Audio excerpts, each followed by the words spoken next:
Bueno, empecemos orando entonces, hermanos, para dar inicio a nuestro tiempo de reflexión.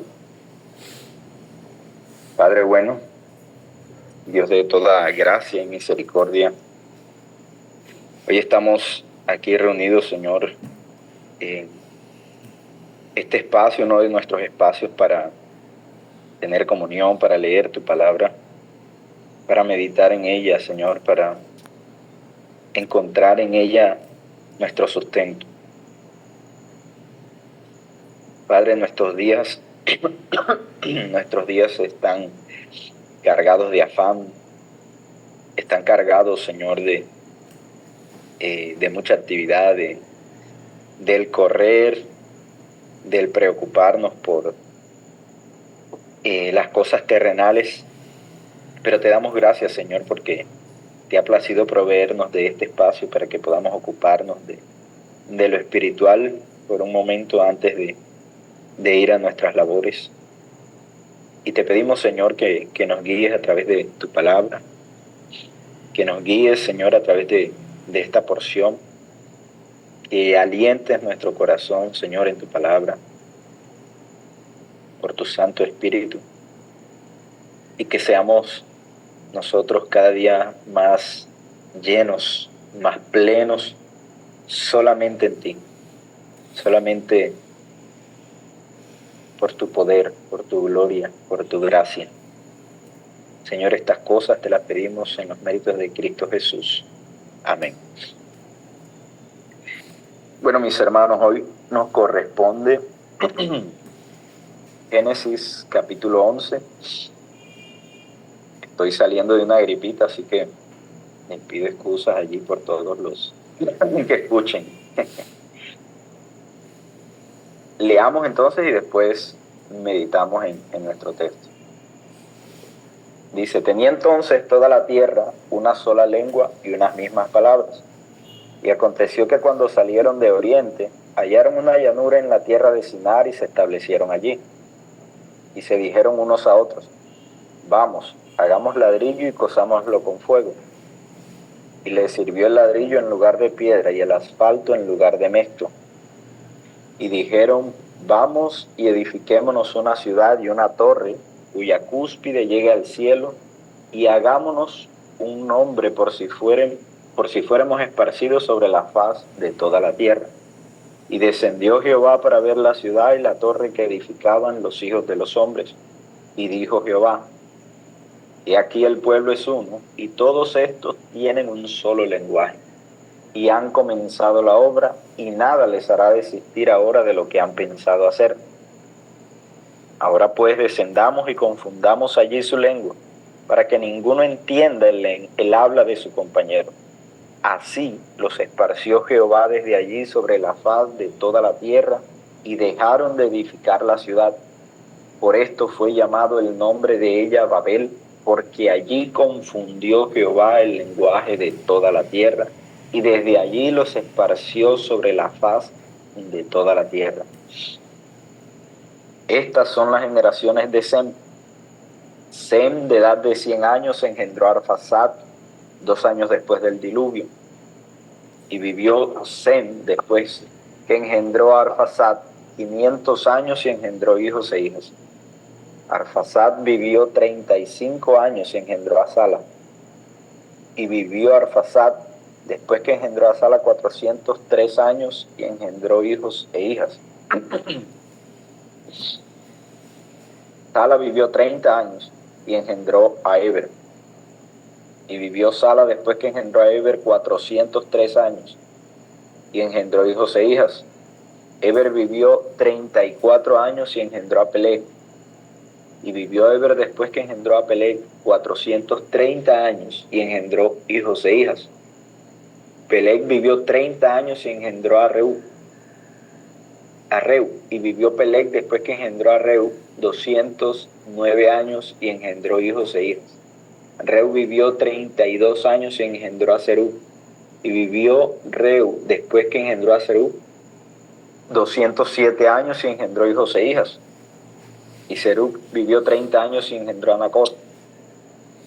Y vivió Serug Después que engendró a Nacor 200 años y engendró hijos e hijas. Nacor vivió 29 años y engendró a Taré. Y vivió Nacor, después que engendró a Taré, 119 años y engendró hijos e hijas. Taré vivió 70 años y engendró a Abram, a Nacor y a Harán. Estas son las generaciones de Taré. Taré engendró a Abraham, a Nacor y a Harán. Y Harán engendró a Lot.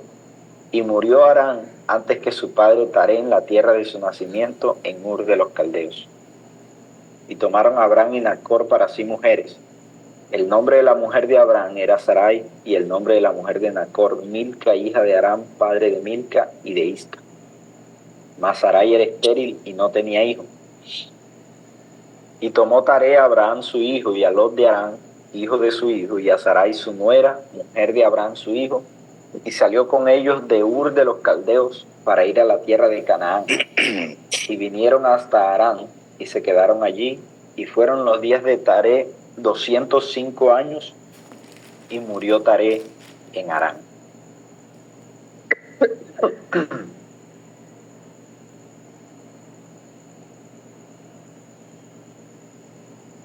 Bueno, mis hermanos, al igual que otros capítulos de Génesis que ya vimos, son varios los elementos que podemos ver en el texto. Pero lo más notorio, creo yo, es la división natural que hace la narración. La división que hay a partir del versículo 10. Los primeros 9 versículos nos hablan de lo que sucedió cuando los descendientes de Cam levantan la Torre de Babel. Y a partir del versículo 10 se nos presenta la genealogía de Sem, el hijo mayor de Noé.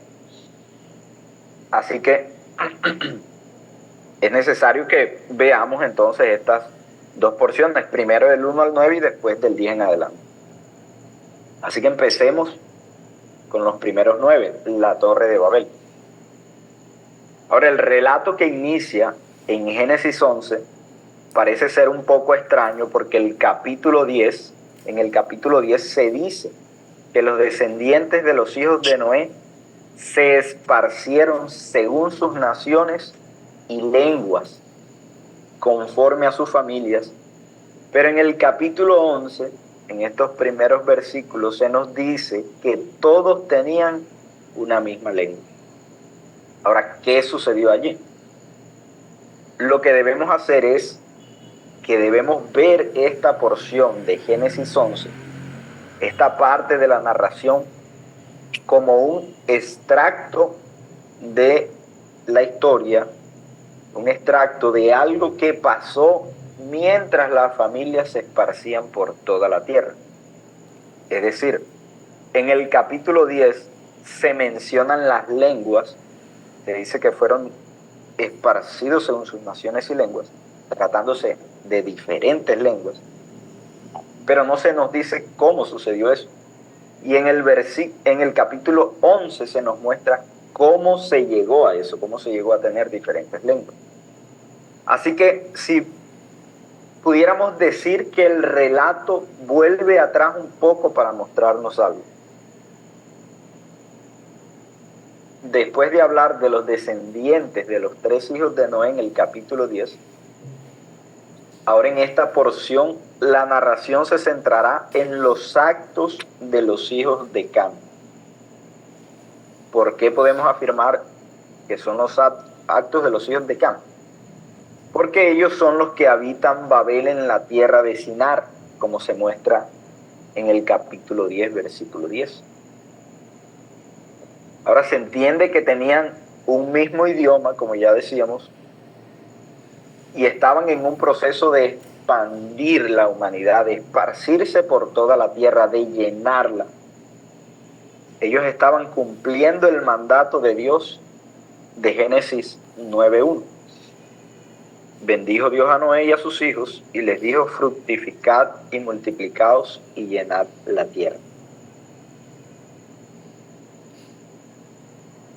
Ahora, ¿cómo fue planeada y ejecutada la torre? En un momento, mientras ellos se encontraban cumpliendo ese mandato de llenar la tierra, los descendientes de Cam llegan al valle de Sinar. Y dice el texto que se establecieron allí. La palabra usada quiere decir, para establecerse, quiere decir habitar o asentarse, quedarse en un solo lugar. Así que ellos hicieron de la tierra de Sinar sus tierras. Y llegados allí, tienen esta idea de hacer una torre cuya cúspide llegase al cielo y hacerse un nombre. Pero ni la motivación ni sus actos eran buenos. Ellos se unieron, planearon y empezaron a edificar una obra por si fueren esparcidos por toda la tierra. Dios les había dicho, llenen la tierra, pero ellos dijeron, quedémonos aquí y hagámonos un nombre. Y esto claramente es una revelación contra el Señor. Y así como Eva codició el fruto del árbol para alcanzar sabiduría, así estos hombres pensaron hallar su plenitud en una torre, en un lugar, en un nombre, siendo contrarios a la voluntad de Dios. Ellos pensaron hacer de la torre algo glorioso para ellos, una empresa que los engrandeciera como pueblo, de tal forma que fueran distinguidos entre los hombres, que todos supieran quiénes son los hombres de la torre de Babel. Ellos pensaron hallar gloria desobedeciendo al Dios Todopoderoso. Pero ¿cuál fue la respuesta de Dios ante esta iniciativa pecaminosa?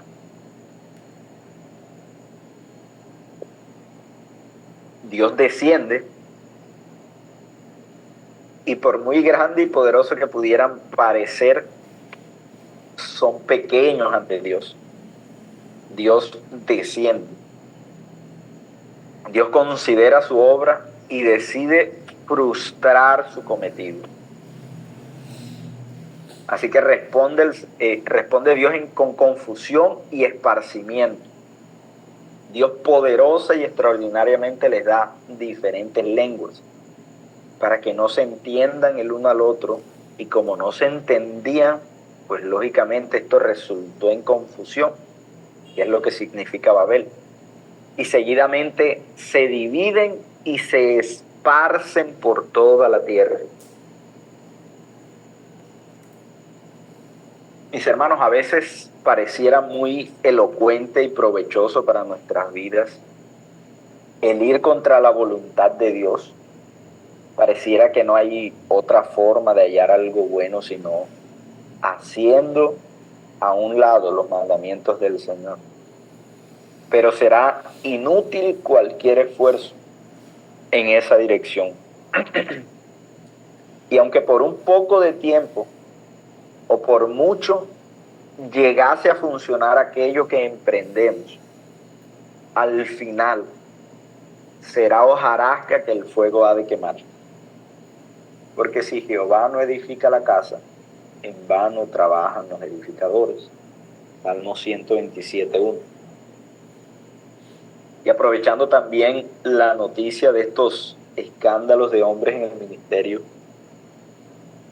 esto nos debe servir de advertencia también, porque nada hay oculto para el Señor. Ante los hombres podemos mostrar un ropaje santo, podemos delante de los hombres hacer creer que estamos edificando una vida piadosa. Pero sabrá el Señor, mis hermanos, sabrá el Señor si lo que hay debajo no es más que obras muertas y hombres buscando su destrucción. Algo más que podemos ver aquí es que el Señor es soberano y hace su voluntad. Y nadie detiene su mano, nadie frustra sus propósitos. Ellos intencionalmente se quedan allí para no esparcirse, para no llenar la tierra, que era lo que Dios había mandado hacer. Y el hombre aparentemente puede ser poderoso. Cuando se juntan en gran número, de verdad pueden parecer invencibles. Como decía nuestro hermano Kevin citando la misión de los espías, cuando ven la tierra y los que la habitaban antes de conquistarla, y ellos veían algo en los hombres y ante sus ojos 10 de los espías consideraron que eran invencibles. Pero la realidad, mis hermanos, es que el hombre es como nada, nos dice la Escritura. Daniel 4:35.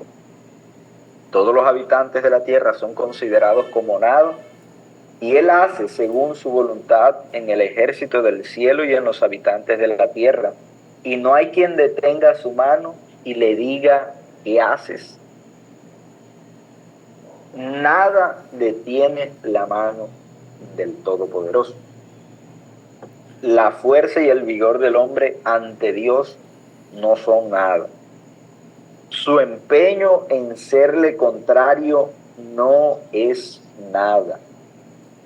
Las naciones pueden juntarse todas para hacer el mal, pero el que está en los cielos se reirá y hará su voluntad. Porque allí confundió Jehová el lenguaje de toda la tierra, y desde allí los esparció sobre la faz de toda la tierra. No hubo desgaste alguno en Dios al hacer esto. Dios no se fatigó, no perdió su fuerza. Dios no tuvo ninguna necesidad externa. Dios hace todo cuanto quiere. El corazón del hombre piensa su camino, mas Jehová endereza sus pasos. Proverbios 16:9. Así que Dios da forma al camino de los hombres.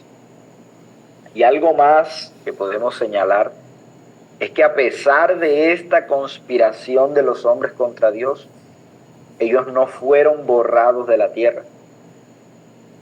Dios tuvo misericordia y les preservó la vida esparciéndolos. Dios es el único y verdadero bien de nuestras almas. A pesar de merecer juicio, nos ha dado gracia, una gracia superior a nuestro pecado. La intervención divina ha sido lo único que nos ha frenado de continuar en tinieblas. Para estos hombres, para los hombres de la Torre de Babel, la misericordia del Señor vino en esa forma, en lenguajes que los hizo cambiar de rumbo debajo del sol. Pero para nosotros ha sido un nuevo corazón con repercusiones para este mundo y el venidero. Hubo misericordia en esparcir estos hombres, pero mayor es la misericordia que se nos da al unirnos a la familia de la fe. Hubo misericordia en la confusión, pero mayor es su gracia en Pentecostés, cuando por lenguas, diferentes lenguas, fue predicado el Evangelio, para que de muchas naciones y lenguas sea unido un pueblo para el Señor. De hecho, se dice que en Pentecostés la confusión fue revertida. Así que, mis hermanos, estos fueron los caminos que siguieron los hijos de Cam. Pasemos a la siguiente porción ahora, desde el versículo 10 en adelante, donde la narración se centra en los hijos de Sem. Y podemos ver que también hay gracia allí. Y se nos muestran varias cosas. Y lo primero es que es notorio cómo los años de vida de los hombres son acortados. Fueron reduciéndose generación a generación, de tal forma que Sem vivió alrededor de 600 años. Y la última edad que se menciona en la lista de esos descendientes es la edad de Nacor, padre de Abraham, que vivió alrededor de 150 años. Entonces, si nos damos cuenta, providencialmente la vida del hombre fue acortada progresivamente después del diluvio. Hay 450 años de diferencia entre lo que vivió Sem y los años de Nacor.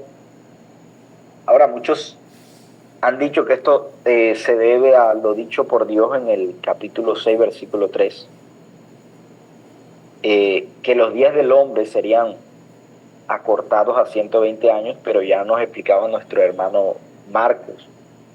Eso se refiere al tiempo en que de ahí en adelante vendría el diluvio, porque muchos vivieron más de 120 años después del diluvio, como lo vemos aquí. Algo más que podemos ver es que Dios se mantiene fiel en su propósito de llenar la tierra. Como en el trato a los constructores de la Torre de Babel, aunque ellos querían quedarse en un solo lugar, Dios los dispersó para que llenaran la tierra. Así la providencia guió también todas las cosas para que Sem tuviera una extensa descendencia que resultaría también en el nacimiento de Abraham, el cual es llamado el padre de la fe. Y seguiría el Señor preservando familias, preservando un linaje para sus planes gloriosos, para sus propósitos. Algo más, y por último, que podemos ver aquí también es que Dios sigue siendo paciente y misericordioso. Y ya hablábamos de la misericordia en los hijos de Cam, una descendencia de Cam, pero acá también vemos la gracia de Dios. En todo el trato con la humanidad, su gracia, su misericordia siempre están presentes. Ahora, por el libro de Josué, nosotros sabemos de dónde fue llamado Abraham. Josué 24, del 1 al 3.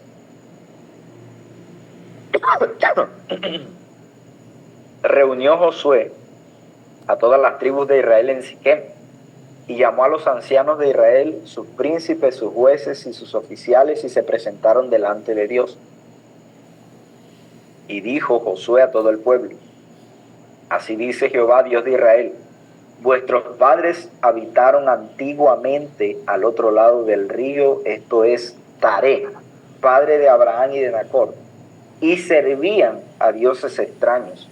Y yo tomé a vuestro padre Abraham del otro lado del río y lo traje por toda la tierra de Canaán y aumenté su descendencia y le di a Isaac.